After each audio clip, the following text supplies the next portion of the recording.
എല്ലാവരും പുറത്ത് നിൽക്കുന്ന എല്ലാ സുഹൃത്തുക്കളും അകത്തേക്ക് കയറിയിരിക്കണം.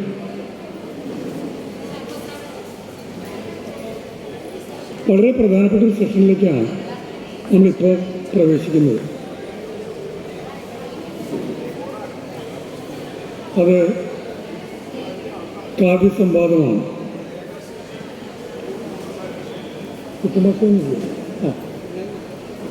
ഈ ചടങ്ങിൽ വളരെ സീരിയസ് ആയിട്ടൊരു സെഷനാണ് ഇത് നടക്കുന്നത്. ഡോക്ടർ മോളി ജോസഫ്, ഡോക്ടർ ഗീത നമ്പൂരിപ്പാട് എന്നിവർ വേദിയിലേക്ക് വന്നിട്ടുണ്ട്. നമുക്കെല്ലാം പ്രിയപ്പെട്ട, നമുക്കെല്ലാം എന്ന് മാത്രമല്ല കേരളത്തിലെ മലയാളികളുടെ ഏത് സദസ്സിലും പ്രിയപ്പെട്ട ടി.എൻ. ഗോപികൃഷ്ണൻ നമ്മോട് കൂടെയുണ്ട്. പരിപാടി ആരംഭിക്കല്ലേ? എല്ലാവരും ഒന്ന് കയറിയിരിക്കണേ. ഇറയത്തുള്ളവരെ കേട്ടോ, ഇറയത്തിൽ നിന്ന് ആരും മാറുന്നില്ല. ഇറയത്തിലുള്ളവർ അകത്തേക്ക് വരണം, മുറ്റത്തുള്ളവർ ഇറയത്തേക്ക് കയറണം. ആ പരിപാടി ആരംഭിക്കുകയാണ്.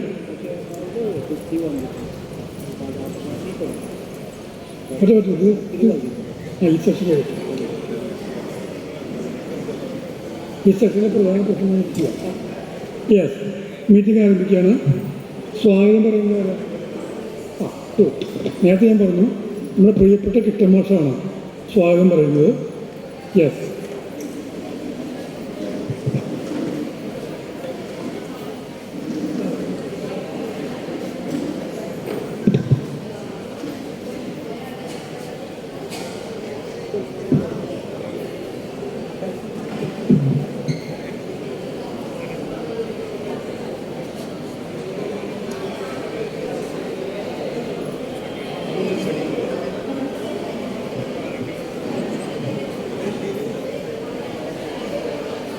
ബഹുമാനപ്പെട്ട പ്രിയപ്പെട്ട ഗോപികൃഷ്ണൻ, വേദിയിലെ മറ്റു ബഹുമാന്യരെ, പ്രിയമുള്ള സുഹൃത്തുക്കളെ, സച്ചിദാനന്ദം കാവ്യോത്സവത്തിൻ്റെ 3-ാം ദിവസം ഉദ്ഘാടന സെഷന് ശേഷം നടക്കുന്ന ആദ്യത്തെ ഒരു പരിപാടിയാണ് ഇപ്പോൾ നടക്കുന്ന കാവ്യസംവാദം. സച്ചിദാനന്ദ മാഷയുടെ ആയി ബന്ധപ്പെട്ട ഒരു 3 ദിവസത്തെ ഒരു പരിപാടിയിൽ മാഷുമായി ബന്ധപ്പെട്ട ഒരുപാട് കാര്യങ്ങൾ രാവിലെ മുതൽ ഇന്നലെയും നടന്ന വിവിധ സെഷനുകളിലും ഇന്നത്തെ ഉദ്ഘാടന സെഷനിലും ഒരുപാട് നമുക്ക് പ്രിയപ്പെട്ട എഴുത്തുകാരും സാംസ്കാരിക പ്രവർത്തകരും ഒക്കെ തന്നെ ഇവിടെ പറയുകയുണ്ടായിട്ടുണ്ട്. ഈ ഒരു പരിപാടിയിൽ സ്വാഗതം പറയാൻ നിൽക്കുമ്പോൾ സ്വാഗത പ്രസംഗിന് ഒരുപാട് കാര്യങ്ങൾ പറയേണ്ടതില്ല, പറയുന്നത് അധിക പ്രസംഗമാവും. എന്നാലും സച്ചിദാനന്ദ മാഷുമായി ഒരുപാട് കാലത്തെ ബന്ധമുള്ള ഒരു വ്യക്തി എന്നുള്ള നിലയിൽ അത് മാത്രം അത്തരം ഒരു പരിപാടിയിൽ 2 വാക്ക് സംസാരിക്കാൻ, സ്വാഗതം ആശംസിക്കാനാണെങ്കിലും അവസരം കിട്ടിയതിൽ ഉള്ള അതുമാത്രം സൂചിപ്പിക്കുകയാണ് ഞാൻ. ഒരു ജനകീയ സാംസ്കാരിക വേദിയുടെ 80കളുടെ തുടക്കത്തിൽ 70കളുടെ അവസാനവും ആയി പ്രവർത്തിച്ചു തുടങ്ങുന്ന കാലത്ത് മാഷ് അത്തരം രാഷ്ട്രീയമായി തീവ്രമായ രാഷ്ട്രീയ പ്രവർത്തനങ്ങളിൽ അതിനൊപ്പം നിൽക്കുകയും അവർക്ക് ഞങ്ങളുൾപ്പെടെയുള്ള സാധാരണ പ്രവർത്തകർക്ക് വലിയ ഊർജവും ആവേശവുമായി മാറുകയും ചെയ്തിരുന്ന വ്യക്തിത്വമാണ് സച്ചിദാനന്ദ മാഷുടെ. അന്നത്തെ സാംസ്കാരിക രംഗത്തുള്ള ഒരുപാട് പ്രമുഖരായ കവികളും സാംസ്കാരിക നായകരും ഒക്കെ തന്നെ ആ ഒരു അന്നത്തെ രാഷ്ട്രീയത്തിൻ്റെ ആ അന്തരീക്ഷത്തിലേക്ക് വരികയും അതിനോടൊപ്പം നിൽക്കുകയും ഐക്യപ്പെടുകയും ചെയ്യുന്നത് നമ്മൾ കണ്ട KGS-ഉം ബി രാജീവനും ഉൾപ്പെടെയുള്ള ഒരുപാട് പേര് സച്ചിദാനന്ദ മാഷ് അതിൻ്റെ മുൻനിരയിൽ തന്നെ ഉണ്ടായിരുന്നു. സച്ചിദാനന്ദ മാഷ് അതുമായി ബന്ധപ്പെട്ട് ഒരു പക്ഷേ സച്ചിദാനന്ദ മാഷ് ആദ്യമായി ഒരു കേസിൽ പെടുകയും അറസ്റ്റ് ചെയ്യപ്പെടുകയും ചെയ്യുന്നത് ഒരുപക്ഷെ ഇരിങ്ങാലക്കുടയിൽ വെച്ച് ഈ സാംസ്കാരിക വേദിയുടെ പ്രവർത്തനവുമായി ബന്ധപ്പെട്ടായിരിക്കുമെന്ന് തോന്നുന്നു. സച്ചിദാനന്ദ മാഷുമായി ബന്ധപ്പെട്ട ഒരുപാട് കാര്യങ്ങളെക്കുറിച്ച് ഈ വിവിധ സെഷനുകളിൽ പലരും സൂചിപ്പിക്കുകയുണ്ടായല്ലോ. അപ്പോൾ ഞാൻ അതുകൂടി ഒന്ന് സൂചിപ്പിക്കുകയാണ്. അത് സച്ചിദാനന്ദ മാഷ് വിവർത്തനം ചെയ്ത കമ്മ്യൂണിസ്റ്റ് ഇൻ്റർനാഷണൽ എന്ന് പറയുന്ന അന്തർദേശീയ ഗാനം, സർവ്വദേശീയ ഗാനം ഒരുപാട് പേര് വിവർത്തനം ചെയ്തിട്ടുള്ളതാണ്. ഒരുപാട് പേര് ഒരുപാട് വേദികളിൽ, ആയിരക്കണക്കിന് വേദികളിൽ ഇന്ത്യയിൽ മാത്രമല്ല ലോകത്തെമ്പാടും പാടിയിട്ടുള്ളതാണ് കമ്മ്യൂണിസ്റ്റ് ഇൻ്റർനാഷണൽ. ആ ഗാനം സച്ചിദാനന്ദ മാഷയുടെ വളരെ ആകർഷകമായ, അല്ലെങ്കിൽ ഏറ്റവും കൂടുതൽ മലയാളികൾ ഏറ്റവും കൂടുതൽ ചൊല്ലിയിട്ടുള്ള അല്ലെങ്കിൽ പാടിയിട്ടുള്ളത് സച്ചിദാനന്ദ മാഷ വിവർത്തനമാണ്. അപ്പോൾ ആ വിവർത്തനം ചെയ്ത ആ വരികൾ പാടിക്കൊണ്ട് പ്രകടനം നടത്തുന്ന സമയത്ത് സച്ചിദാനന്ദ മാഷ അറസ്റ്റ് ചെയ്യപ്പെടുകയുണ്ടായി, കേസിൽപ്പെടുകയുണ്ടായി, അറസ്റ്റ് ചെയ്യപ്പെടുകയുണ്ടായി. അങ്ങനെ ഒരു സംഭവം ഇരിങ്ങാലക്കുടയുമായി ബന്ധപ്പെട്ട് ഇപ്പോൾ ഈ കാവ്യ മഹോത്സവം സച്ചിദാനന്ദ മാഷയുടെ പേരിൽ ഇവിടെ നടക്കുമ്പോൾ ഓർത്തുപോവുകയാണ്. അപ്പോൾ അക്കാലത്ത് ഒരുപക്ഷെ സച്ചിദാനന്ദ മാഷയുടെ കവിതകളിലൊക്കെ തന്നെ ഏറ്റവും നല്ല കവിതകളും ഓർക്കപ്പെടുന്ന കവിതകളായിട്ട് ഇപ്പോഴും എപ്പോഴും നമ്മുടെ കാവ്യ ആസ്വാദകർ എപ്പോഴും കാണുന്ന കവിതകളും ഒരുപക്ഷെ KGSൻ്റെ ആയിരുന്നാലും അതുപോലെ തന്നെയാണ് സച്ചിദാനന്ദ മാഷയുടെ അക്കാലത്ത് ഇറങ്ങിയ, പ്രസിദ്ധീകരിക്കപ്പെട്ട, എഴുതിയ കവിതകളാണ് ആ തരത്തിൽ ഏറ്റവും കൂടുതൽ ഇപ്പോഴും ആളുകൾ ഓർക്കുന്ന, അല്ലെങ്കിൽ അതിൻ്റെ ആശയ സമ്പുഷ്ടി കൊണ്ടും മറ്റു പല കാരണങ്ങൾ കൊണ്ടും ആ കവിതകൾ അതിൽ നിന്ന് വേർതിരിച്ച് നിർത്താവുന്ന, അല്ലെങ്കിൽ ഏറ്റവും എണ്ണപ്പെട്ട കവിതകളായിട്ട് നിലനിൽക്കുന്നുണ്ട്. അതന്നത്തെ രാഷ്ട്രീയ സാഹചര്യവും അതുമായി ബന്ധപ്പെട്ടുള്ള മാഷയുടെ ആത്മബന്ധവും ഒക്കെ തന്നെ ആയിരിക്കാം അത്തരത്തിലുള്ള രചനകൾക്ക് കാരണമായിട്ടുള്ളത് എന്ന് തോന്നുന്നു. മാഷ് അന്ന് കാലത്ത് ആ സമയത്ത് ബന്ധപ്പെടുന്നത് കൂടാതെ ഒരുപാട് ഘട്ടങ്ങളിൽ, ആ കാലഘട്ടത്തിന് ശേഷവും ഒരുപാട് കാലങ്ങളിൽ നിരവധി സാംസ്കാരിക രംഗത്ത് ഇപ്പോൾ ഞാൻ ഉൾപ്പെടെയുള്ള ആളുകൾ നടത്തിയിട്ടുള്ള ചെറിയ ചെറിയ സാംസ്കാരിക പ്രവർത്തനങ്ങളിലൊക്കെ തന്നെ മാഷ് ഉണ്ടായിട്ടുണ്ട്. പലപ്പോഴും അതിന് കൂടെ നിന്നിട്ടുണ്ട്. അതിൽ കവിത ചൊല്ലാനായിട്ടും പ്രഭാഷണങ്ങൾ നടത്താനായിട്ടും ഗ്രാമീയുടെ ഉള്ള ഒക്കെ പ്രവർത്തനങ്ങളിൽ, അതിൻ്റെ പ്രസിദ്ധീകരണങ്ങളിൽ എഴുതാനായിട്ടും ഒക്കെ തന്നെ ഇന്നും മാഷുണ്ടായിരുന്നു. ഇപ്പോൾ ഈ കഴിഞ്ഞ വർഷം വരെയുള്ള പരിപാടികളിൽ മാഷ് പങ്കെടുക്കുകയും ഒക്കെ ചെയ്യുന്നുണ്ട്. അപ്പോൾ അത് മാഷ് സച്ചിദാനന്ദ മാഷയുടെ ഒരു നിലവാരവും എന്നെപ്പോലുള്ളൊരു സാധാരണ സാംസ്കാരിക പ്രവർത്തനൻ്റെ ബൗദ്ധിക നിലവാരവും ഒക്കെ തന്നെ ഒരുപാട് വ്യത്യാസപ്പെട്ട് നിൽക്കുന്നുണ്ട്. നേരത്തെയും ആരൊക്കെ സൂചിപ്പിച്ച പോലെ മാഷക്ക് അത്തരം വലുപ്പ ചെറുപ്പങ്ങളില്ലാതെ എല്ലാവരെയും ചേർത്ത് പിടിക്കാനും എല്ലാവരും സമമായി കാണാനും മാഷ്ക്ക് കഴിയാറുണ്ട്. അത്തരം ഒരു പരിഗണന മാഷുമായി സംസാരിക്കുമ്പോഴും, മാഷ ഏതെങ്കിലും പരിപാടികളിൽ വിളിക്കുമ്പോഴും, മാഷോട് എഴുതാൻ ആവശ്യപ്പെടുമ്പോഴും ഒക്കെ തന്നെ മാഷിൽ നിന്ന് എനിക്കും ഒക്കെ തന്നെ ലഭിച്ചിട്ടുള്ളതിൻ്റെ ഒരുപാട് ഓർമ്മകളുണ്ട്. ഈ വർഷം തന്നെ ഗ്രാമിക പ്രസിദ്ധീകരിച്ച 35-ാം വർഷം പ്രമാണിച്ചുള്ള സ്മരണികയുണ്ട്, ഓർമ്മ പുസ്തകം. ആ ഓർമ്മ പുസ്തകത്തിലെ ഏറ്റവും വലിയ ലേഖനം ഇന്ത്യയുടെ സ്വാതന്ത്ര്യത്തിൻ്റെ 3/4 നൂറ്റാണ്ട് പിന്നിടുന്ന ആ ഘട്ടത്തിൽ അതുമായി ബന്ധപ്പെടുത്തിക്കൊണ്ട് ഇന്ത്യൻ അവസ്ഥയെക്കുറിച്ച് മാഷ് എഴുതിയ ലേഖനം, അതിലെ ആദ്യത്തെ ഏറ്റവും വലിയ ലേഖനവും ആദ്യത്തെ ലേഖനവും അത് തന്നെയാണ്. അപ്പം അത്തരത്തിലുള്ള ഒരുപാട് ബന്ധവും അടുപ്പവും ഉള്ള സച്ചിദാനന്ദ മാഷയുടെ പേരിൽ നടക്കുന്ന ഈ പരിപാടിയിൽ ഇന്ന് നടക്കുന്ന ഇത് ഒരു കാവ്യസംവാദമാണ്. ആ കാവ്യസംവാദത്തിൽ സ്വാഗതം പറയാനുള്ള അവസരം കിട്ടിയതിലുള്ള സന്തോഷം കൂടി പ്രകടിപ്പിച്ചുകൊണ്ട് ഞാൻ ചുരുങ്ങിയ വാക്കുകൾ എൻ്റെ ഈ സ്വാഗതം അവസാനിപ്പിക്കാം. ഇന്നത്തെ സ്വാഗത പ്രസംഗത്തിൽ ഇന്നത്തെ ഈ കാവ്യസംവാദത്തിൽ ഉദ്ഘാടനം ചെയ്ത് സംസാരിക്കുന്നത് നമുക്കെല്ലാം ഒട്ടും പരിചയപ്പെടുത്തൽ ആവശ്യമില്ലാത്ത ശ്രീ PN ഗോപികൃഷ്ണനാണ്. വ്യക്തിപരമായിട്ടും ഒക്കെ തന്നെ നമുക്ക് ഓരോരുത്തർക്കും, എനിക്കുള്ള പോലെ തന്നെ നമുക്ക് ഓരോരുത്തർക്കും വലിയ ബന്ധങ്ങളുള്ള, അടുപ്പമുള്ള, ആശയപരമായും ഒക്കെ തന്നെ വലിയ അടുപ്പമുള്ള വ്യക്തിത്വമാണ് PN ഗോപികൃഷ്ണൻ്റേത്. ഒരുപക്ഷെ ഈ കാലഘട്ടത്തിൻ്റെ ശബ്ദം നമുക്ക് വേണ്ടി ഏറ്റവും ഉച്ചത്തിൽ മുഴക്കുന്ന, നമ്മുടെയൊക്കെ മനസ്സിലുള്ള കാര്യങ്ങൾ ഏറ്റവും ശക്തമായി പ്രതിപാദിക്കുന്ന പുസ്തകങ്ങളിലൂടെയും പ്രഭാഷണങ്ങളിലൂടെയും ഒക്കെ തന്നെ വളരെ ശ്രദ്ധേയനായിട്ടുള്ള വ്യക്തിത്വമാണ് ഗോപികൃഷ്ണൻ എന്ന് നമുക്കെല്ലാവർക്കും അറിയാം. ഗോപികൃഷ്ണനെ വളരെ സ്നേഹാദരങ്ങളോടെ ഈ പരിപാടിയിലേക്ക് സ്വാഗതം ചെയ്യാം.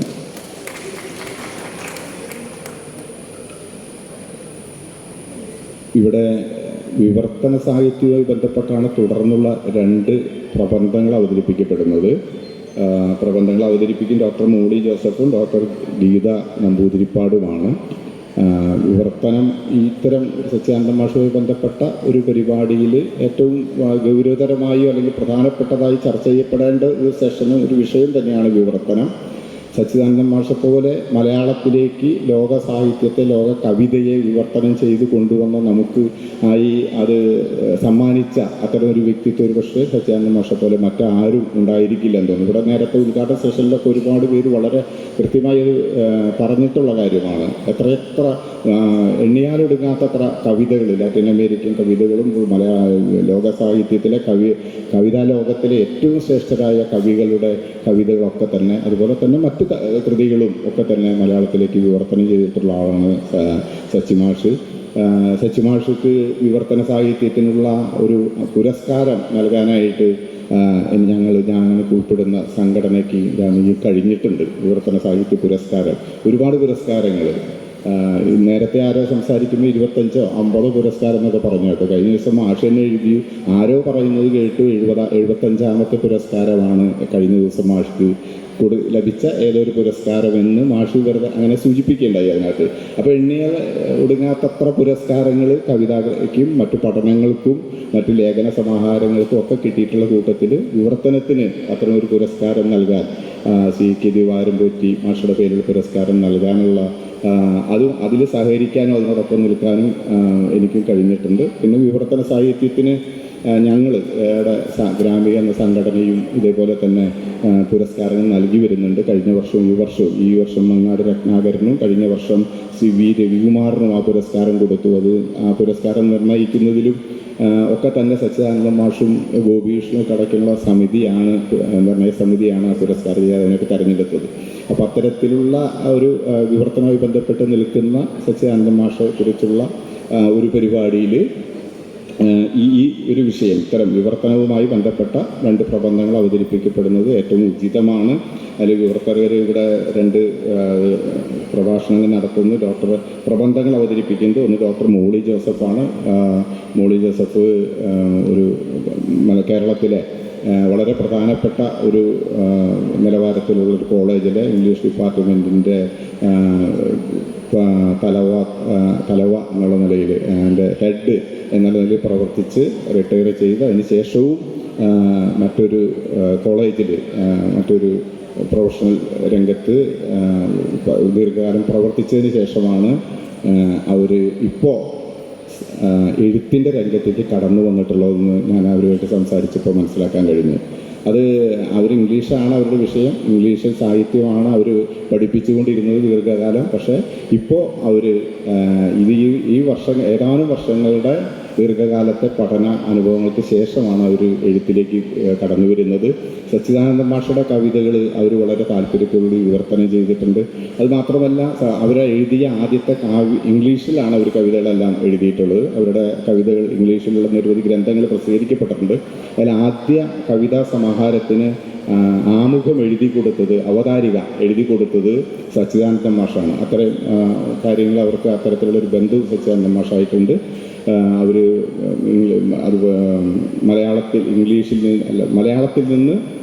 ഇംഗ്ലീഷിൽ നിന്ന് മലയാളത്തിലേക്ക് കവിതകൾ, അതുപോലെ തന്നെ മലയാളത്തിൽ ഇംഗ്ലീഷിലേക്ക് കവിതകളൊക്കെ വിവർത്തനം ചെയ്തിട്ടുള്ള ഇത്തരം കവിതകൾ മാത്രമല്ല മറ്റു തരത്തിലുള്ള ലേഖനങ്ങളും അതുപോലുള്ളവരൊക്കെ വിവർത്തനം ചെയ്തിട്ടുണ്ട്. ഒരു വിവർത്തന സാഹിത്യ രംഗത്തെക്കുറിച്ച് വളരെ അനുഭവത്തിൻ്റെ കൂടി വെളിച്ചത്തിൽ വളരെ ആധികാരികമായി സംസാരിക്കാൻ കഴിവുള്ളവരാണ്.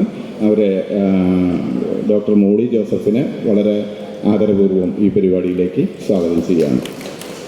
അതുപോലെ തന്നെ ഡോക്ടർ ഗീത നമ്പൂതിരിപ്പാടും ഒരു കോളേജ് അധ്യാപികയായി വിരമിച്ച വ്യക്തിത്വമാണ്. അവർ വിവർത്തനങ്ങൾ ധാരാളമായിട്ട്, അതായത് കവിതകളും അതുപോലെ തന്നെ മറ്റ് ലേഖനങ്ങളും ഒക്കെ തന്നെ മലയാളത്തിൽ നിന്ന് ഇംഗ്ലീഷിലേക്ക് വിവർത്തനം ചെയ്തിട്ടുണ്ട്. ധാരാളമായിട്ട് വിവർത്തന ഗ്രന്ഥങ്ങൾ പ്രസിദ്ധീകരിച്ചിട്ടുണ്ട്. അതുപോലെ തന്നെ സച്ചിദാനന്ദ മാഷയുടെ കവിതയും വിവർത്തനം ചെയ്തിട്ടുള്ള ആ ബന്ധവും അടുപ്പവും അവർക്കുണ്ട്. അപ്പോൾ തീർച്ചയായിട്ടും സച്ചിദാനന്ദ മാഷയുമായി ബന്ധപ്പെട്ടൊരു പരിപാടിയിൽ വിവർത്തന സെമിനാറിൽ പ്രബന്ധം അവതരിപ്പിച്ചുകൊണ്ട് സംസാരിക്കാനായിട്ട് അവർക്ക് തീർച്ചയായും നല്ല രീതിയിലുള്ള ഒരു പ്രബന്ധം അവതരിപ്പിക്കാൻ കഴിയുമെന്ന കാര്യം സംശയമില്ല. അവരെയും വളരെ സ്നേഹാദരങ്ങളോടെ പരിപാടിയിലേക്ക് സ്വാഗതം ചെയ്യാം. ഈ പരിപാടിയിൽ നന്ദി പ്രകാശിപ്പിക്കുന്നത് സിമിത ലിനീഷാണ്. സംഘാടക സമിതിയുടെ സജീവ പ്രവർത്തകയും ഭാരവാഹിയുള്ള ഒരാളാണ്. അവരെയും വളരെ സ്നേഹപൂർവ്വം ഈ പരിപാടിയിലേക്ക് സ്വാഗതം ചെയ്യുന്നു. ഈ കാവ്യ സംവാദത്തിൽ ശ്രോതാക്കളായിട്ടുള്ള മുഴുവൻ ആളുകളെയും വളരെ പ്രബുദ്ധരായ സദസ്സിൽ ഇപ്പോൾ രാവിലെ ഉള്ളതിനേക്കാൾ എണ്ണത്തിൽ കുറവാണെങ്കിൽ പോലും വളരെ താല്പര്യത്തോടു കൂടി ഇത്തരമൊരു സംവാദത്തിലെ ശ്രോതാക്കളായി എത്തിച്ചേർന്നിട്ടുള്ള പ്രബുദ്ധരായ നിങ്ങളെ ഓരോരുത്തരെയും സ്നേഹപൂർവ്വം സ്വാഗതം ചെയ്തുകൊണ്ട് നിർത്തുന്നു. നന്ദി, നമസ്കാരം.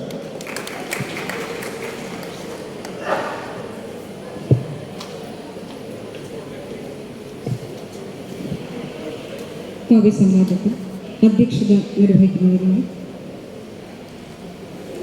ശ്രീ PN ഗോപികൃഷ്ണൻ മാഷിനെ സ്നേഹാദരങ്ങളോടെ ക്ഷണിക്കുന്നു.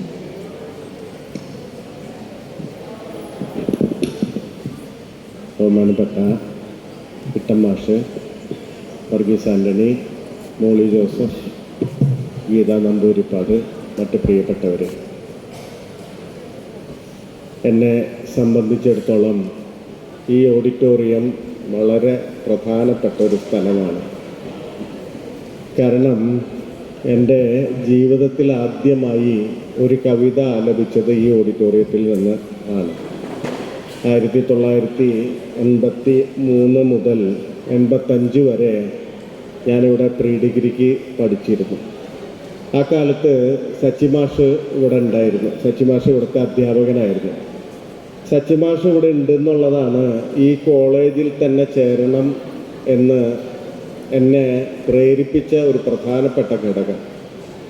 ഇന്നിപ്പോൾ കുട്ടികൾ UK US പോയി പഠിക്കുന്ന പോലെയാണ് ഇന്ന് കൊടുങ്ങല്ലൂരിൽ നിന്ന് ഈ ഇരിങ്ങാലക്കുട വരെ ഒന്ന് പഠിക്കുക എന്ന് പറയുന്നത്. അത്തരം ഒരു കാലമാണ്. നമുക്കിപ്പം ഒരു തരത്തിലും താരതമ്യപ്പെടുത്താൻ പറ്റാത്തൊരു കാലമാണ്. എന്ന് പറഞ്ഞാൽ അത്ര ദൂരമാണ് കൊടുങ്ങല്ലൂർ മുതൽ ഇരിങ്ങാലക്കുട വരെ എന്ന് പറഞ്ഞാൽ അന്നത്തെ കാലത്ത്.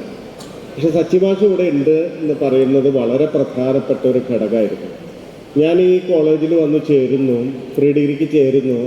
പക്ഷെ കഷ്ടകാലത്തിന് സച്ചിമാഷ് എനിക്ക് ക്ലാസ് എടുക്കാനില്ല, എൻ്റെ ക്ലാസ്സിലല്ല. എനിക്ക് വേറെ ഒരാളാണ് ഇംഗ്ലീഷ് ക്ലാസ് എടുക്കുന്നത്.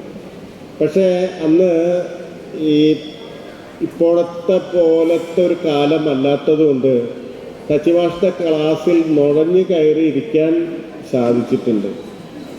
അപ്പം അന്ന് ഈ കോളേജ് ഡേക്ക്, ക്രൈസ്റ്റ് കോളേജിലെ കോളേജ് ഡേക്ക് വലിയ കവികൾ വരും. അയ്യപ്പണിക്കർ പോലെ, കടമനിട്ട പോലെ, KGS പോലെയൊക്കെയുള്ള വലിയ കവികളാണ് ഇവിടെ ഈ കോളേജ് ഡേക്ക് വരിക. അന്ന് സിനിമാ നടന്മാർക്കൊന്നും ഇത്ര വിലയില്ല. അവർക്കാണ്, സാഹിത്യത്തിനാണ് വിലയുള്ള ഒരു കാലമായിരുന്നു. അപ്പം അന്ന് ഈ കവികൾ വരുമ്പോൾ വലിയ കവിയരങ്ങുണ്ടാവും കോളേജ് ഡേക്ക്. വലിയ കവികൾ നിരന്ന് നിൽക്കുന്ന കവിയരങ്ങ്. അതിൽ കുറച്ച് കുട്ടികളെ പങ്കെടുപ്പിക്കും. ഈ കുറച്ച് കുട്ടികളെ പങ്കെടുപ്പിക്കുന്നതിന് മുന്നോടിയായി നമ്മൾ കവിത എഴുതി കൊടുക്കണം. കവിത എഴുതിയിട്ട് മാഷാണത് സെലക്ട് ചെയ്യുക.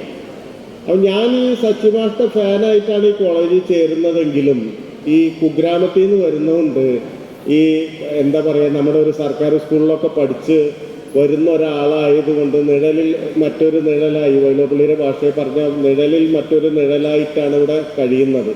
എന്ന് പറഞ്ഞാൽ സച്ചിമാഷ പോയി പരിചയപ്പെടാനോ അല്ലെങ്കിൽ അത്തരത്തിൽ സംസാരിക്കാനോ ഉള്ള ധൈര്യമോ അല്ലെങ്കിൽ അങ്ങനെ ഒരു ഇനീഷ്യേറ്റീവ് ഒന്നും തോന്നിയിരുന്നില്ല.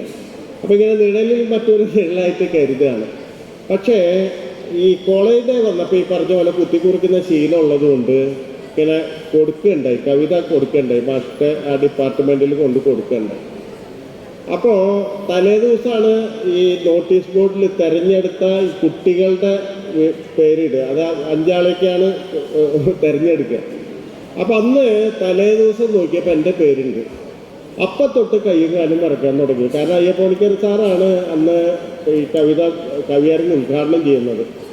സച്ചിമാഷ പോലുള്ള ആൾക്കാർ വലിയ കവികളാണ്. നമ്മൾ ഈ പറഞ്ഞ പോലെ വായിച്ച് നമ്മുടെ ഒരു തരത്തിൽ ആ കാലത്ത് കൗമാരത്തിൻ്റെ കാലത്ത് നമ്മുടെ ഏറ്റവും വലിയ ഹീറോസ് അവരായിരുന്നു, ഏറ്റവും വലിയ നായകരവരായിരുന്നു. അപ്പോൾ അവരെ കൂടെ ഇരിക്കണം. അവരെ കൂടെ ഇരുന്നിട്ട് ഞാൻ ഇപ്പോൾ ഈ വേദിയിൽ നിൽക്കുമ്പോൾ ഞാൻ ആലോചിക്കുകയാണ്, അന്ന് കയ്യും കാലും മറിച്ചിട്ട് ആ കവിത വായിച്ചു തീർത്തത് എങ്ങനെയാണെന്ന് എനിക്ക് ഓർമ്മയില്ല. ആ വേദിയാണിതെന്ന് മാത്രമല്ല, സച്ചിമാഷിൻ്റെ ഒരു അന്തരീക്ഷം അന്ന് ക്രൈസ്റ്റ് കോളേജിനെ മുഴുവൻ ഭരിച്ചിരുന്നു. ഒരു സച്ചി അന്തരീക്ഷം എന്ന് പറയുന്നത് ഒരു തരത്തിൽ വലിയ ഒരു വികാരമായിട്ട് തന്നെ ഇതിൻ്റെ ഉള്ളിലിരുന്നു. ഞാനൊരു ഒരു ഒരു ഒരു സംഭവം പറയാം, അത് എങ്ങനെയാണെന്ന് അറിയാം. സച്ചി മാഷ്ക്ക് ആ സമയത്താണ് കേരള സാഹിത്യ അക്കാദമിയുടെ ആദ്യത്തെ അവാർഡ് കിട്ടുന്നത്. നിങ്ങൾ വിചാരിക്കുന്ന പോലെ കവിതയ്ക്കല്ല സച്ചി മാഷ്ക്ക് ആദ്യം അവാർഡ് കിട്ടിയിട്ടുള്ളത്. സച്ചി മാഷ്ക്ക് കേരള സാഹിത്യ അക്കാദമിയുടെ ആദ്യത്തെ അവാർഡ് കിട്ടുന്നത് വിമർശനത്തിനാണ്. CB കുമാർ എൻഡോമെൻ്റ് അവാർഡ് എന്ന് പറയുന്ന എൻഡോമെൻ്റ് അവാർഡാണ് കിട്ടുന്നത്. കവിതയും ജനതയും എന്ന് പറയുന്ന പുസ്തകമായിരുന്നു ആ അവാർഡിന് അർഹമായത്. അപ്പോൾ ഈ കവിതയും ജനതയൊക്കെ ഞാൻ ഇങ്ങനെ വായിച്ച് കാണാപ്പാടാണത്. അത് കുത്തിവരച്ച് ആ പുസ്തകം മൂഷിച്ച് അത്തരത്തിൽ ലയിപ്പിച്ചിട്ടുള്ള ഒരാളാണ്. അപ്പം ആ പുസ്തകത്തിന് അവാർഡ് കിട്ടുന്നു. ആ അവാർഡിനോടനുബന്ധിച്ച് ക്രൈസ്റ്റ് കോളേജിലെ വിദ്യാർത്ഥികളും അധ്യാപകരൊക്കെ ചേർന്നിട്ട് സച്ചി മാഷ്ക്ക് ഒരു സ്വീകരണം കൊടുക്കുകയാണ്. അത് ഈ ഓഡിറ്റോറിയത്തിൽ വെച്ചിട്ടാണ്. നിറഞ്ഞു കവിഞ്ഞ ആളുകൾ നിറഞ്ഞു കവിഞ്ഞിരിക്കുന്നു. സച്ചി മാഷ്ക്ക് പ്രസംഗം. ഇതൊക്കെ കഴിഞ്ഞിട്ട് സച്ചി മാഷ് പുതിയ കവിത ചൊല്ലി. അന്ന് എഴുതിയ പ്രസിദ്ധീകരിച്ചിട്ടില്ല ആ കവിതയാണ്. ഉത്സവം കഴിഞ്ഞെന്ന് പറയുന്ന കവിതയാണത്. നിങ്ങൾക്ക് ഓർമ്മയുണ്ടാവും എന്ന് വിചാരിക്കുന്നു. സച്ചി മാഷ്ടെ കവിതയായി പരിചയമുള്ള ആൾക്കാർക്ക് ഓർമ്മയുള്ള ഒരു കവിതയായിരിക്കും ഉത്സവം കഴിഞ്ഞെന്ന് പറയുന്ന കവിത. അത് ഇരിങ്ങാലക്കുടയാണ്. അതിൻ്റെ ഈ കവിതയുടെ ഒരു ഭൂമിക ഇരിങ്ങാലക്കുടയാണ്. പ്രത്യേകിച്ച് കൂടൽമാണിക്യ ക്ഷേത്രമാണ്. കൂടൽമാണിക്യ ക്ഷേത്രത്തിലെ ഭരതപ്രതിഷ്ഠയാണ്. നിങ്ങൾക്ക് അറിയാമല്ലോ, ഭരതനാണ് അവിടെ പ്രതിഷ്ഠ. അതൊക്കെ വെച്ചിട്ടുള്ളൊരു കവിതയാണ്. അതായത് ഉത്സവത്തിൻ്റെ പിറ്റേന്ന് അതെങ്ങനെ ഇരിക്കുന്നു എന്ന് കാണിക്കുന്ന കവിതയാണ്. ഇങ്ങനെ ചൊല്ലി വരുന്നു, സച്ചി മാഷ് ചൊല്ലി വരുന്നു. ഒരു പ്രത്യേക സമയത്തെത്തിയപ്പോൾ 2 വരി വരുന്നു. ഈ 2 വരി, 2 ചെരുപ്പുകൾക്ക് കാവലിരുന്ന ദൈവം ഇന്നലെ 2000 ചെരുപ്പുകൾക്ക് കാവലിരിക്കുന്നത് ഞാൻ അലിവോടെ കണ്ടു എന്നാണ് വരി. 2 ചെരുപ്പുകൾക്ക് കാവലിരുന്ന ദൈവം ഇന്നലെ 2000 ചെരുപ്പുകൾക്ക് കാവലിരിക്കുന്നത് ഞാൻ അലിവോടെ കണ്ടു. നിങ്ങൾ വിശ്വസിക്കില്ല, വാക്കിൻ്റെ വൈദ്യുതി ഈ ഓഡിറ്റോറിയത്തിൽ മുഴുവൻ വ്യാപിക്കുകയാണ്. എല്ലാവരും ആ വരിയിൽ ഞെട്ടിത്തരിച്ചിട്ട് ഒരു തരത്തിൽ എല്ലാവരും ഒരേ മനസ്സോടെ കൈയടിക്കുകയാണ്. ഇതാണ് ആധുനിക കവിതയുടെ ശക്തി. ഞാൻ ആദ്യമായി അനുഭവിച്ച ഒരു രംഗം ഇതാണ്. ഇങ്ങനെ 2 ചെരുപ്പുകൾക്ക് കാവലിരുന്ന ദൈവം ഇന്നലെ 2000 ചെരുപ്പുകൾക്ക് കാവലിരിക്കുന്നത് ഞാൻ അലിവോടെ കണ്ടു എന്ന് പറയുന്ന വരി എങ്ങനെയാണ് ഒരു സാംസ്കാരിക ശക്തിയായി പടരുന്നത് എന്ന് പറയുന്നത് ഈ ഓഡിറ്റോറിയത്തിൽ ഇരുന്നാണ് ഞാൻ അനുഭവിച്ചത്. അപ്പോൾ അതിൻ്റെ ഉള്ളിൽ ഭരതൻ്റെ കഥയുണ്ട്, രാമായണമുണ്ട്, പലതുമുണ്ട്. ഇതൊക്കെ ഒരു മൊമെന്റിൽ ഇതൊന്നും പറയാതെ എല്ലാവരിലേക്കും ഒരേപോലെ വ്യാപിച്ച് ഇങ്ങനെ ഒരേ മനസ്സായി തീരുന്ന, എന്ന് പറഞ്ഞാൽ ഒരു ലോകാന്തതയിൽ പെട്ട പോലെ എല്ലാവരും ഒരേ ഗോത്രത്തിൽ അംഗമായി തീരുന്ന തരത്തിൽ ഉള്ള ഒരു അനുഭവം ഇവിടെ വെച്ചിട്ടാണ് ഞാൻ അനുഭവിച്ചത്. ഇത് ശരിക്കും പറഞ്ഞാൽ ഈ ആധുനികത മാത്രമല്ല, ലോകത്തെ ഏത് കവിതയെ പറ്റി പറയുമ്പോഴും ഈ അനുഭവം എഴുതുക എന്ന് പറയുന്നത്, കവിതയുടെ അനുഭവം എന്ന് പറയുന്നത് വളരെ പ്രധാനപ്പെട്ട ഒരു കാര്യമാണ്. കവിത നമുക്ക് എന്ത് തന്നു എന്ന് ചോദിച്ചു കഴിഞ്ഞാൽ അത് നമുക്ക് ഒരു വലിയ അനുഭവ ലോകം തന്നു എന്നുള്ളതാണ് വാസ്തവം. അത് നമ്മൾ ജീവിച്ചിരിക്കുന്നതിനേക്കാളും വലിയ അനുഭവ ലോകമാണ്. എന്ന് പറഞ്ഞാൽ അത് ജീവിച്ചിരിക്കുന്ന നമ്മൾ യാഥാർത്ഥ്യം എന്ന് വിളിക്കാവുന്ന ആ കാര്യം പോലെ തന്നെ അതിനേക്കാൾ യാഥാർത്ഥ്യമാണ് ആ കവിതയുടെ ലോകം എന്ന് പറയുന്നത്. ഇതാണ് യഥാർത്ഥത്തിൽ കവിതയുടെ സാംസ്കാരിക ശക്തി എന്ന് പറയുന്നത്. ഇതാണ് ഇന്ന് ചോർത്തിക്കളഞ്ഞിട്ടുള്ളത്. ഇന്നത്തെ ലോകത്തിൽ ഏറ്റവും പ്രധാനപ്പെട്ട നഷ്ടം എന്താണെന്ന് ചോദിച്ചു കഴിഞ്ഞാൽ, ഇന്നത്തെ ലോകം ചെയ്തിട്ടുള്ള ഒരു ഗ്ലോബലൈസ്ഡ് വേൾഡ് എന്ത് നിങ്ങളോട് ചെയ്തു എന്ന് ചോദിച്ചു കഴിഞ്ഞാൽ, നിങ്ങളോട് ഈ പറയുന്ന ആഗോളവൽക്കരണം എന്ത് ചെയ്തു എന്ന് ചോദിച്ചാൽ അതിൽ ആദ്യത്തെ ഉത്തരം എന്ന് പറഞ്ഞാൽ നിങ്ങളുടെ കവിത ചോർത്തിക്കളഞ്ഞു എന്നുള്ളതാണ്. നിങ്ങൾക്ക് സ്വപ്നം കാണാനുള്ള ശേഷി നഷ്ടപ്പെട്ടു. നമ്മളെ തന്നെയുള്ള അനലൈസ് ചെയ്യാനുള്ള, വിശകലനം ചെയ്യാനുള്ള ബോധം നഷ്ടപ്പെട്ടു.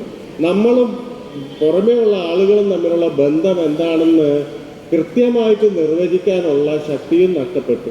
ഇതൊക്കെ പോയി. നമ്മൾ വെറും കൺസ്യൂമേഴ്സ് മാത്രമായി. ഒരു എമർജിങ് മാർക്കറ്റിൽ ഒരു ഉയർന്നു വരുന്ന, എന്താ പറയുക, പണ്ടൊക്കെ 3-4 ലോകം എന്നൊക്കെയാണ് പറഞ്ഞത്, ഇപ്പോൾ എമർജിങ് മാർക്കറ്റ് എന്നാണ് പറയുക. എന്ന് പറഞ്ഞാൽ ഇങ്ങനെ ഉയർന്നു വരുന്ന ഒരു മാർക്കറ്റിൽ പർച്ചേസിങ് പവർ മാത്രമേ നിങ്ങളെ അംഗമാക്കുകയുള്ളൂ. നിങ്ങൾക്ക് പൈസ കൊടുക്കാനുണ്ടോ, നിങ്ങൾ മാർക്കറ്റിൽ അംഗമാണ്. നിങ്ങൾക്ക് പൈസ കൊടുത്ത് മേടിക്കാവുന്ന സ്വപ്നങ്ങളെ എന്നുള്ളൂ എന്നുള്ളതാണ് ഏറ്റവും പ്രധാനപ്പെട്ട നമ്മുടെ ബോധത്തിൽ വന്നിട്ടുള്ള ഏറ്റവും അടിസ്ഥാനപരമായിട്ടുള്ള ഒരു മാറ്റം എന്ന് പറയുന്നത്. അതിനെതിരെ അത് കവിതയ്ക്കെതിരായ ഒരു ലോകമാണ്. കവിത അതല്ല പറയുന്നത്. കവിത കറൻസിയുടെ ലോകമല്ല പറഞ്ഞിട്ടുള്ളത്. കവിത ഒരു പർച്ചേസിങ് പവർ അല്ല കവിതയിലേക്കുള്ള എൻട്രി എന്ന് പറയുന്നത്. ഇതാണ് ഏറ്റവും പ്രധാനപ്പെട്ട. ഗ്ലോബലൈസ്ഡ് വേൾഡ് നമ്മുടെ മനസ്സിന് എന്ത് ചെയ്തു എന്ന് ചോദിച്ചാൽ ഇതാണ്. നമ്മുടെ സ്വപ്നത്തിനെ കൊള്ളയടിച്ചു. നമ്മുടെ എല്ലാ തരത്തിലുള്ള ഒരു വിശ്വാസം, ബിലീഫ് സിസ്റ്റം എന്ന് പറയുന്നത്, അത് മതപരമായിട്ടുള്ള ഒരു കാര്യമൊന്നുമല്ല ഞാൻ പറയുന്നത്. മനുഷ്യരിലുള്ള വിശ്വാസം എന്ന് പറയുന്നത് ഏറ്റവും പ്രധാനപ്പെട്ട കാര്യമാണ്. ആ മനുഷ്യരും തമ്മിലുള്ള പറയാതെ എഴുതി വെച്ച എല്ലാ തരത്തിലുള്ള കോൺട്രാക്റ്റുകളും അട്ടിമറിക്കപ്പെട്ടു എന്നുള്ളതാണ് ലോകത്തിൽ ദിനം പ്രതി നടന്നുകൊണ്ടിരിക്കുകയാണ്. അവിടെയാണ് കവിത വിലയിരുത്തേണ്ടതെന്ന് ഞാൻ വിചാരിക്കുന്നത്. ഇന്നലെ പറഞ്ഞ പോലെ ഏതെങ്കിലും പ്രസ്ഥാനത്തിൻ്റെ പുറത്തോ ഇതൊന്നുമല്ല, മറിച്ച് കവിത ഇഷ്ടപ്പെടുന്നവരും ഇഷ്ടപ്പെടാത്തവരും തമ്മിലുള്ള ഒരു ലോകവിഭജനം എന്ന് പറയുന്നത് ഇതാണ്. നിങ്ങൾ മനുഷ്യരെ ഇഷ്ടപ്പെടുന്നുണ്ടോ ഇഷ്ടപ്പെടുന്നില്ലേ എന്നുള്ള ചോദ്യമാണ്. നിങ്ങൾ ഈ ലോക ജീവിതത്തെ സാധൂകരിക്കുന്ന എന്താണ് നിങ്ങൾ ചെയ്യുന്നതെന്ന് പറയുന്ന ചോദ്യമാണ് കവിത നിരന്തരം ഉയർത്തുന്നത്. അപ്പോൾ അത് സച്ചിമാഷ് അന്ന് ചെയ്ത് കാണിച്ചു. അപ്പോൾ അത് പ്രധാനപ്പെട്ട കാര്യമായിട്ട് നമ്മൾ കരുതണം. എന്ന് പറഞ്ഞാൽ സച്ചിമാഷ് നമുക്ക് തന്നത് അതുവരെയുള്ള ഒരു കവികൾ തന്ന പോലെയല്ല. അപ്പോൾ ആശുപത്രി എന്ന് പറയുന്നത് സച്ചിമാഷ് ഒരു കവിതയാണ്. ഞാൻ 8ാം ക്ലാസ്സിലും 9ാം ക്ലാസ്സിലും പഠിക്കുമ്പോൾ വരുന്നതാണ്, കലാകൗമുദിയിൽ വരുന്ന കവിതയാണ്. അപ്പോൾ ആ കവിത എന്ന് പറഞ്ഞാൽ ഒറ്റ കവിതയല്ല, അത് ഒരു കവിതാ സമാഹാരമാണെന്ന് പറയാം. ഒരു കവിതയായിട്ടാണ് അച്ചടിക്കുന്നതെങ്കിലും നിരവധി സബ് ടൈറ്റിലുകളുള്ള കവിതയാണ്. അതിൽ ഒരു കവിത എന്ന് പറഞ്ഞാൽ ബ്രൈത്ത് ഗൗതമ ബുദ്ധനോട് പറയുന്നതാണ്. അല്ലെങ്കിൽ വേറൊരു കവിത എന്ന് പറഞ്ഞാൽ ആശുപത്രിയിൽ കിടക്കുന്ന ഒരാളെ സംബന്ധിച്ചാണ്. ആശുപത്രിയിൽ കിടക്കുന്ന ഒരാളെ സംബന്ധിച്ചെന്ന് പറയുന്നത്, ആശുപത്രി എന്ന് പറയുന്നത് സാഹിത്യത്തിൽ ഏറ്റവും പ്രധാനപ്പെട്ട ഒരു രൂപമാണെന്ന് ഓർക്കണം. എലിയറ്റ് പ്രുഫോക്കിൻ്റെ പ്രേമഗാനം എഴുതിയതോടെ സന്ധ്യയെ പറ്റി എലിയറ്റ് പറയുന്നത് പേഷ്യൻ്റ് ഈതറൈസ്ഡ് അപ്പോൺ എ ടേബിൾ എന്ന് പറയുന്ന ഒരു പ്രധാനപ്പെട്ട ഒരു രൂപകം എലിയറ്റ് കൊണ്ടുവരുന്നുണ്ട്. എന്ന് പറഞ്ഞാൽ അതുവരെ സന്ധ്യ എന്ന് പറഞ്ഞാൽ കാൽപ്പനികമായി വർണ്ണിച്ചിരുന്ന സന്ധ്യയെ ഒരു രോഗി ആശുപത്രിയിലെ ടേബിളിൽ, ആശുപത്രിയിലെ കട്ടിലിൽ ഈതറൈസ് ചെയ്ത് അനസ്തേഷ്യയ്ക്ക് വിധേയമായി കിടക്കുന്ന പോലെ സന്ധ്യ കിടക്കുന്നു എന്ന് പറയുന്ന ഒറ്റ വരി കൊണ്ട് ഒരു കവിതയുടെ ലോകത്തെ തന്നെ എലിയറ്റ് മാറ്റി എഴുതുന്നുണ്ട്. അതിൽ പിന്നെ രോഗം എന്ന് പറയുന്ന കവിതയിലെ വലിയ രൂപകാവുന്നുണ്ട്. അത് രോഗം എന്ന് പറയുന്ന ഒരു മെറ്റഫറായിട്ട് വരുന്നുണ്ട്. അപ്പോൾ അത് ഇപ്പം മലയാളത്തിൽ തന്നെ സുഗതകുമാരിയുടെ കവിതയൊക്കെ നോക്കിക്കഴിഞ്ഞാൽ മനസ്സിലാവും. സുഗതകുമാരിയുടെ കവിതയിൽ രണ്ട് എക്സ്ട്രീമാണുള്ളത്. ഒന്ന് അനുരാഗം എന്ന് പറയുന്ന വലിയ എക്സ്ട്രീം, മറ്റേ അറ്റം എന്ന് പറഞ്ഞാൽ ആശുപത്രി എന്ന് പറയുന്ന ഒരു എക്സ്ട്രീം. ഇതിൻ്റെ ഇടയിലാണ് സുഗത ടീച്ചറിൻ്റെ കവിത മുഴുവൻ നിൽക്കുന്നതെന്ന് പറയാം. അനുരാഗവും ഒരറ്റത്ത് അനുരാഗം, ഒരറ്റത്ത് ആശുപത്രി എന്ന് പറയുന്നത്. ഈ രണ്ട് രൂപങ്ങൾക്കിടയിലാണ് ഒരുപക്ഷെ സുഗതകുമാരിയുടെ കവിതയ്ക്ക് വ്യാപരിച്ചിരുന്നത്. ആ സമയത്താണ് സച്ചിമാഷ് ആശുപത്രി കവിത വരുന്നത്. ആശുപത്രിയിൽ കിടക്കുന്ന രോഗിയെ പറ്റി അപ്പോൾ നമ്മൾ വിചാരിക്കും, ഇപ്പോൾ ആശുപത്രിയെ പറ്റി ഒരു കവിത എഴുതാൻ കുട്ടികൾക്ക് കൊടുത്തു കഴിഞ്ഞാൽ ഈ പറഞ്ഞ സൂചി, ഇഞ്ചക്ഷൻ, ഡോക്ടർ എന്നൊക്കെ പറയുന്ന ഒരു വലിയ തരത്തിലുള്ള ആശുപത്രിയുടെ ഒരു യഥാർത്ഥ അന്തരീക്ഷം കൊണ്ടുവരും. സച്ചിമാഷ കവിതയിൽ അതൊന്നും അല്ലായിരുന്നത്. സച്ചിമാഷ കവിതയിൽ രോഗി അവിടെ കിടക്കുന്നുണ്ട്, പക്ഷെ അയാളുടെ ഹൃദയം അങ്ങേ ആഫ്രിക്കയിൽ നീഗ്രോകൾക്കൊപ്പം, നീഗ്രോ വിപിനത്തിൽ അത് വലിയ വിപ്ലവത്തിന് കോപ്പുകൂട്ടുകയാണ്. അല്ലെങ്കിൽ പെറുവിലെ വിപ്ലവകാരികൾക്കൊപ്പം തോക്കിൽ വെടിമരുന്ന് നിറക്കുകയാണ്. എന്ന് പറഞ്ഞാൽ ഞാനിവിടെ കിടക്കുന്നുണ്ട്, പക്ഷെ ഞാൻ പുറത്താണ്. ഞാൻ എന്ന് പറയുന്നത് ഇവിടെ കിടക്കുന്ന ഞാനല്ല, പുറത്തുള്ള ഞാനാണ്. പുറത്തുള്ള എല്ലാ വിമോചന പോരാട്ടങ്ങളിലും എൻ്റെ ഒരു അംശം അവിടെ ചേരുന്നുണ്ട് എന്ന് പറയുന്ന സംഗതിയാണ്. അത് എന്നെ കുറച്ച് കഴിയുമ്പോൾ ആ കവിതയിൽ എന്നെ വേറെ അതിൻ്റെ അവസാന ഭാഗമുണ്ട്. ശസ്ത്രക്രിയക്കിടയ്ക്ക് ഓർമ്മ തെളിഞ്ഞൊരു മസ്തിഷ്ക രോഗി തൻ ഉഗ്രജറങ്ങും പോലെ എത്തിയതെന്തിനും നിദ്രയിലേക്ക് നീ എന്നൊക്കെ പറയുന്ന ഒരു ഭാഗമുണ്ട്. അത് വരുമ്പോൾ ഒരു പക്ഷേ കാൽപ്പനികതയുടെ തൊട്ടടുത്ത് നിന്നുകൊണ്ട്, എന്നാൽ കാൽപ്പനികമല്ലാത്ത ഒരു സംഗതി പറയുന്നുണ്ട്. കേടു തീർക്കണം വലിയ മുത്തച്ഛൻ്റെ കാലിനാൽ തേഞ്ഞ മെതിയടി, ചത്ത പുൽച്ചാടിതൻ നിത്യശാന്തിക്ക് പ്രാർത്ഥിക്കണം, പാല് കൊടുക്കണം പാമ്പിന്, തീരാത്ത പാഠം തുടങ്ങണം, പേപ്പട്ടിതൻ പല്ലു കീറിയ കാലത്തെ ഒന്നിച്ച് തയ്ക്കണം, പോവുകതിനാൽ മറവിതൻ ചേരാത്ത കായലിലാഴുക വീണ്ടും ഓഫീലിയ എന്നൊക്കെ പറയുന്ന ഭാഗം വരുന്നുണ്ട്. ഈ ഭാഗം വരുമ്പോൾ നമ്മൾ തുടക്കത്തിൽ നമ്മുടെ ഒരു ഫ്യൂഡൽ ബിംബങ്ങളാണ്. ഇപ്പം കേടു തീർക്കണം വലിയ മുത്തച്ഛൻ്റെ കാലിനാൽ തേഞ്ഞ മെതിയിടി എന്ന് പറഞ്ഞാൽ അതൊരു ഫ്യൂഡൽ ബിംബമാണ്. പക്ഷെ ഇത് അവസാനിക്കുന്ന പതുക്കെ പോയി അവസാനിക്കുന്നത് ഓഫീലിയ എന്ന് പറയുന്ന ഹാംലെറ്റിലെ ക്യാരക്ടറിലാണ്. ഓഫീലിയ നിങ്ങൾക്ക് അറിയാം, ഹാംലെറ്റിൻ്റെ പ്രണയിനിയായിരുന്നു ഭ്രാന്ത് പിടിച്ച് തടാകത്തിൽ ചാടി മരിച്ച ഒഫീലിയയുടെ ചിത്രമാണ്. പാശ്ചാത്യ ചിത്രകാരന്മാരൊക്കെ ഒഫീലിയ വരച്ചിട്ടുണ്ട്. ഒഫീലിയ ഇങ്ങനെ തടാകത്തിൻ്റെ അടിയിൽ സുന്ദരിയായ ഒഫീലിയ ജീവിതത്തിൽ എന്ന പോലെ മരണത്തിൽ കിടക്കുന്നത് ഒരുപാട് ചിത്രകാരന്മാർ വരച്ചിട്ടുണ്ട്. അപ്പം ഇതിൽ ചെന്ന് എത്തിക്കുകയാണ്. അപ്പോൾ ഞാൻ വിചാരിച്ചു ഞാൻ ഇതുവരെ പഠിച്ച കവികളൊക്കെ പുഴകളെ പോലെയായിരുന്നു. ഇപ്പം ആശാൻ എന്ന് പറഞ്ഞാൽ നമുക്കറിയാം, ആശാന്റെ പ്രധാനപ്പെട്ട വീണപൂ തൊട്ട് കരുണ വരെയുള്ള കവിതകൾ എടുത്തു വെച്ച് കഴിഞ്ഞാൽ അതിലൊരു വലിയ ഇൻറ്റഗ്രിറ്റി ഉണ്ട്. ആശാന്റെ കവിതകൾ വലിയ ആഴത്തിലേക്ക് ഓരോ കവിത കഴിയുമ്പോഴും പോകുന്നുണ്ടെങ്കിലും അവ തമ്മിലൊരു ബന്ധമുണ്ട്. അവ തമ്മിൽ ഒറ്റ ശിലയിൽ വാർത്തെടുത്ത പോലെ, ഒറ്റ ശിലയിൽ വ്യത്യസ്തമായിട്ടുള്ള രൂപങ്ങൾ വാർത്തെടുക്കുന്ന പോലെ അതിനൊരു ബന്ധമുണ്ട്. എന്ന് പറഞ്ഞാൽ പുഴ പോലെയാണ് മിക്കവാറും മലയാള കവികൾ. ഇവിടെ സച്ചിദാനന്ദൻ സമുദ്രം പോലെയാണ്, ഒന്നിൻ്റെ പോലെയല്ല ഒന്ന്. ഇങ്ങനെ ഒരു തിര വരുമ്പോൾ നമ്മൾ വിചാരിക്കും ഇതാണ് സച്ചിദാനന്ദൻ, അപ്പം മറ്റൊരു തിര വരും, അത് വേറൊരു സച്ചിദാനന്ദൻ. ഇങ്ങനെ ഒരർത്ഥത്തിൽ സമുദ്രാവസ്ഥ എന്ന് പറയുന്ന ഒരു സംഗതി മലയാളത്തിൽ കൊണ്ടുവന്ന ആളാണ് സച്ചിമാഷ് എന്ന് പറയാം. എന്ന് പറഞ്ഞാൽ ഇതിന് പുഴ പോലെയാണെന്ന് പറഞ്ഞാൽ മോശവും സമുദ്രം നല്ലതെന്നുള്ള അർത്ഥത്തിലല്ല, മറിച്ച് രണ്ടും വ്യത്യസ്തമാണ്. അപ്പോൾ പുഴ മലിനീകരിക്കപ്പെടുന്ന പെട്ടെന്ന് നമുക്ക് മനസ്സിലാവും. നദീമലിനീകരണം എന്ന് പറയുന്നത് വളരെ പെട്ടെന്ന് നമുക്ക് ഒരു ആശയം ഉയർത്താൻ എളുപ്പമാണ്. പക്ഷെ സമുദ്ര മലിനീകരണം എന്ന് പറയുന്ന ആശയം നമുക്ക് ഉയർത്താൻ അത്ര എളുപ്പമല്ല. എന്ന് പറഞ്ഞാൽ സമുദ്രത്തിന് കുറേ കൂടി വേറൊരു തരത്തിലുള്ള ഉൾക്കൊള്ളൽ ശേഷിയുണ്ട്. അതുകൊണ്ട് സച്ചിമാഷ്ട കവിതയിൽ നിങ്ങൾക്ക് ലോക കവിത മുഴുവൻ കാണും. ഇപ്പം ഈ ഒടുവിൽ ഞാൻ ഒറ്റയാകുന്നു എന്ന് പറയുന്ന കവിതയിൽ തെളിവാനിൽ ഒരു കിളി കൂട്ടം തൊടുത്തു വിട്ടരളിതൻ ഞാൻ വിറയ്ക്കുന്നു എന്ന് പറയുന്ന വരിയുണ്ട്. ഇതൊക്കെ ഒരു പക്ഷേ നിങ്ങൾക്ക് പറയാം ഇത് അയിലാനഗ്രയില് നെരൂദ എഴുതിയതാണ്. നെരൂദയിലെ എല്ലാ കിളികളും ഞാൻ ആയി. ഇപ്പൊ പർവ്വതത്തിൽ നിന്ന് ഒരു കിളി പറക്കുകയാണെങ്കിൽ ഈ കിളി എപ്പോഴും അമ്പായിരിക്കും, പർവ്വതം ഞാനായിരിക്കും. നെരൂദയുടെ ഒരു രീതിയാണ്. അപ്പൊ അത് സച്ചി ഉപയോഗിക്കുന്നുണ്ട്. ഈ പറയുന്ന വളരെ മലയാളീകരിച്ച ഒരു സ്ഥലത്തേക്ക് കൊണ്ടുവന്നിട്ട് അത് ഉപയോഗിക്കുന്നുണ്ട്. അല്ലെങ്കിൽ മാതളം എന്ന് പറയുന്ന കവിത എഴുതുമ്പോൾ സ്പിഗ്ന്യൂ ഹെർബർട്ടിന്റെ കുഞ്ചന്റെ ഹാസ്യമല്ല നമ്മൾ പറയുന്ന ഒരു മലയാളി ഹാസ്യമല്ല, മറിച്ച് സ്പിഗ്ന്യൂ ഹെർബർട്ടിന്റെ ഒരു ഹാസ്യം അവിടെ പോളിഷ് കവിയായ വളരെ പ്രധാനപ്പെട്ട കവിയായ സ്പിഗ്ന്യൂ ഹെർബർട്ട് പോലെയുള്ള ഒരാളുടെ ഹാസ്യം ഉപയോഗിക്കുന്നുണ്ട്.